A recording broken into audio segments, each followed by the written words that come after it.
Episode 4, The Vampire Hunter, makes a mistake that will be reoccurring throughout the series. They waste the first 10 minutes through slow exposition. These shows are only 22 minutes long, and so you would think with such short a runtime, it would be impossible to be bored. Well, that's not the case.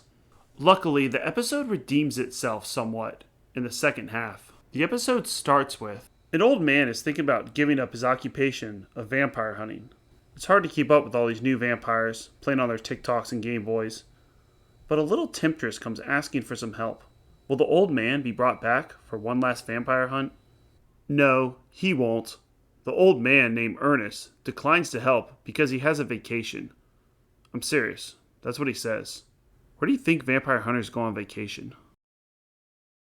After the old man declines, his headstrong protege decides to help the sultry, innocent young girl, Mara, with her vampire problem. The girl explains there's something wrong with her brother, but she isn't sure what. He is acting different, staying up late at night, constantly ordering Bloody Marys, and she needs someone to look at him, for he might have turned into a vampire. She takes the protege down to the vampire's lair and... Be careful, it's a trap! This was all a plan to get revenge on the old vampire hunter Ernest, who was the one who scarred her boyfriend. That's why he's wearing that dumb mask. I'm not down with the mask design. He's a vampire, not a character from a Brian Jacques novel. The dubbing is weird too. His voice is dubbed by what seems like a 90-year-old man. My name is Charles. It's a very odd choice. I'm deducting a point for silly costumes and terrible dubbing.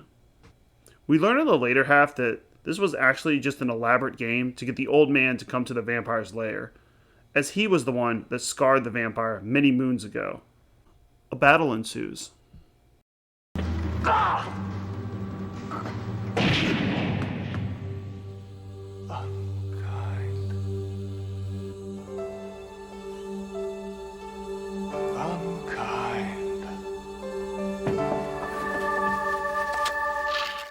The vampire's girlfriend turns on him, and they kill the vampire with a classic stake through the heart.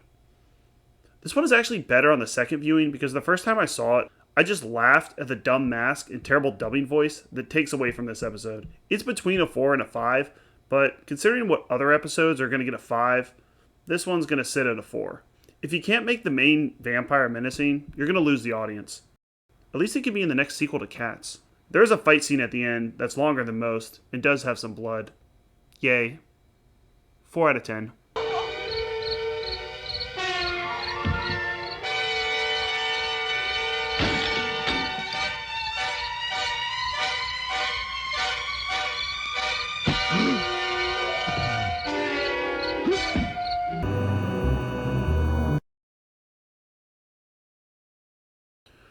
The episode starts off very Night of the Living Dead-ish. A man is boarding up a house because once a year... Everyone's responsibility to shoot zombies on the Night of the Dead, son. Yeah, why don't you just shoot everyone whose ideas you don't agree with? Zombies are our enemies. We kill our enemies. Yeah, well, they may be dead, but they still have rights. Well... This is an allegory for racism. They constantly mention don't judge people by their looks. This actually works well as the commentary makes sense and was probably more needed in the 1980s than it is now. Dear, why do corpses rise from the grave each year in our town? Well, some say it was an ancient gypsy curse. Some say atomic testing.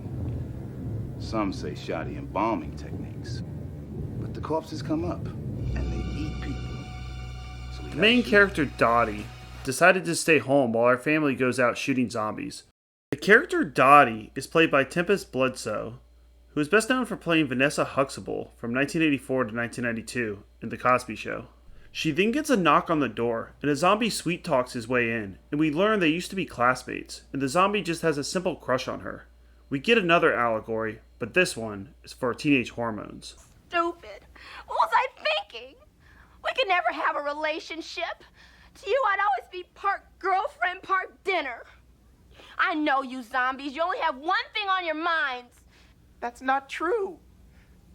The father comes home to see her with a zombie. He does what every father wants to do and shoots her would-be boyfriend. He misses and kills Dottie instead, turning her into a zombie.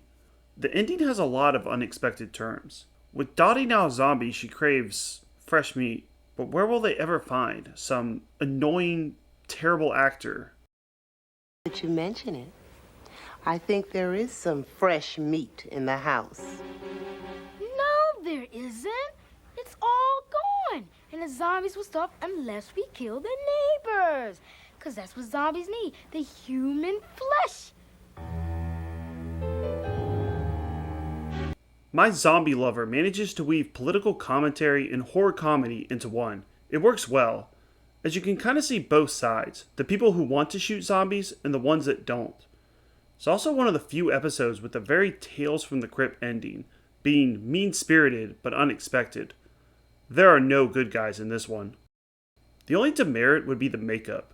It's detailed, but the zombie looks more like he got caught in a fire than being undead. I like it a lot. 7 out of 10.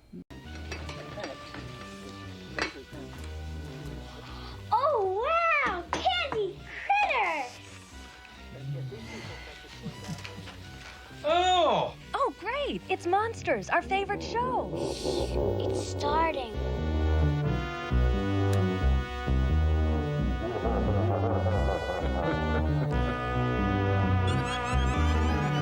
Where's the Rest of Me? Episode 6. Let's read the synopsis for this episode. In a right-wing South American dictatorship on the verge of leftist rebellion, a mad U.S. scientist keeps the cadaver of a rebel alive to harvest its organs for his rich friends, but the undead rebel decides to get his organs back. Well, that's quite an explanation. Sounds awesome, right? And they forgot the best part. It features everyone's favorite bat out of hell, Meatloaf. Despite that enticing description, this is a Monster in the Basement episode. We will see other Monster in the Basement episodes like Roost Him Out and The Mandrake Root. All these people seem to be supporting the local dictator, but we hear the gunfire and rat-a-tat-tat of machine guns right outside their door, leaving an uneasy feeling that at any moment the rebels could burst into their compound. These aristocrats seem oblivious that their government is about to be overrun. It's hilarious as the soundtrack has the constant drum of bombs and machine gun fire right outside, and they are walking around like everything is okay. It also serves as a way to keep them locked away in the mansion as the monster becomes reborn. You see, the main character Meatloaf is a bit of a mad scientist, and has found a way to rejuvenate body parts. One of the aristocrats has bad vision, so Meatloaf takes the eyes from the undead rebel soldier. Another one has bad knees, and gets his kneecaps replaced, once again taken from the rival soldier. But you see, the undead corpse doesn't like it when body parts are taken from him to rejuvenate the very people who ordered his death. With things like stem cells able to repair parts of the body, we are getting close to this reality. Would it be ethical to someone with an ACL tear to take it from a corpse? Most people would say yes, but what if that person has to be in a comatose state, neither fully alive or dead? While a couple is playing a game of grab-ass, they accidentally knock extra serum into the undead man, giving him more power, and with this rejuvenation, he begins to pick them off one by one, taking back the body parts they stole from him. What brings this episode down is the acting of the monster. He doesn't talk, so you think it would be a hard role to screw up, but he comes off more like a slow Frankenstein than an intimidating rebel soldier who grows more powerful with each part he takes back, which is what is supposed to be happening. Look at this scene where he grabs the girl and drags her down.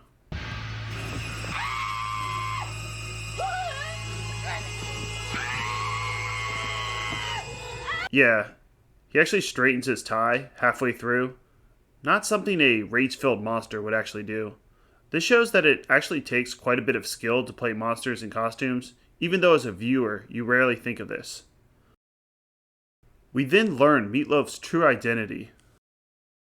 La revolution. So, you're Dr. Kilgood. Oh, please. Save your questionable witticisms for those late-night parties in New York. So, you execute the government's enemies in exchange for fresh young specimens. Yeah, it's a takeoff of Dr. Feelgood. Monsters, you never disappoint. In honor of Meatloaf, who unfortunately passed away in 2022, I will sing the score of this episode.